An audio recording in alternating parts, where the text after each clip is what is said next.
ছয়গাঁৱৰ পূব মহিমাৰী পুখুৰীপাৰ প্ৰাথমিক বিদ্যালয়ত সংখ্যালঘু ছাত্ৰবৃত্তিৰ নামত শিক্ষকৰ ধন সংগ্ৰহ কৰাক লৈ তীব্ৰ উত্তেজনা। সংখ্যালঘু ছাত্ৰবৃত্তিৰ নামত ছাত্ৰ-ছাত্ৰীৰ পৰা আগধন লৈ বৃত্তিৰ ধন দিব নোৱাৰা এখন প্ৰাথমিক বিদ্যালয়ৰ শিক্ষক আৰু পৰিচালনা সমিতিৰ বিৰুদ্ধে স্থানীয় ৰাইজ, ছাত্ৰ-ছাত্ৰী ও অভিভাৱক জাঙুৰ খাই উঠি সৃষ্টি কৰে তীব্ৰ উত্তেজনাময় পৰিস্থিতিৰ।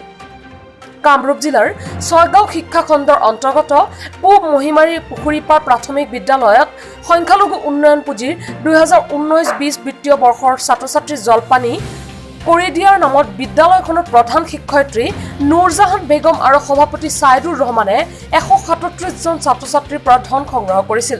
যদিও ছাত্ৰ-ছাত্ৰীক আজি পৰ্যন্ত দিবলৈ সক্ষম নহল চৰকাৰে প্ৰদান কৰা সংখ্যালঘু ছাত্ৰবৃত্তিৰ ধন, যাৰ বাবে আজি স্থানীয় ৰাইজ, অভিভাৱক আৰু বিদ্যালয়খনৰ ছাত্ৰ-ছাত্ৰীয়ে এই বঞ্চনাৰ বাবে প্ৰধান শিক্ষয়িত্ৰী আৰু বিদ্যালয় পৰিচালনা সমিতিৰ সভাপতিৰ বিৰুদ্ধে ক্ষোভ উজাৰি বিক্ষোভ প্ৰদৰ্শন কৰে।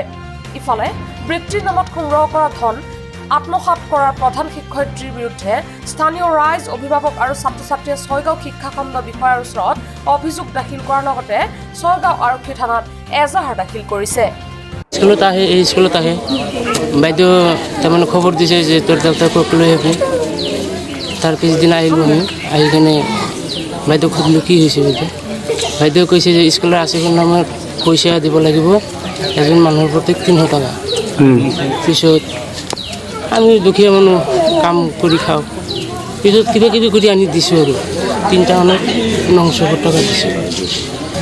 দি কিনে পিছত আমি বুজি গৈছোঁ আৰু মাজে মাজে আহি কিনে আমি সুধিছোঁ যে সেইটো কি হ'ল বাইদেউ, পইচা চোৰ নাহে। লকডাউনৰ কাৰণে আমিতো একো কৰিব পৰা নাই, আমি ঘূৰি গৈছোঁ আৰু এনেকৈ ঘূৰি আছে। মানে স্কলাৰশ্বিপৰ নামত 300 টকা লৈছে।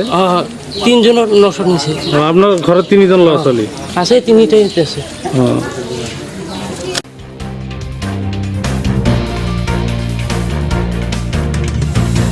News desk report, news 31 Assam.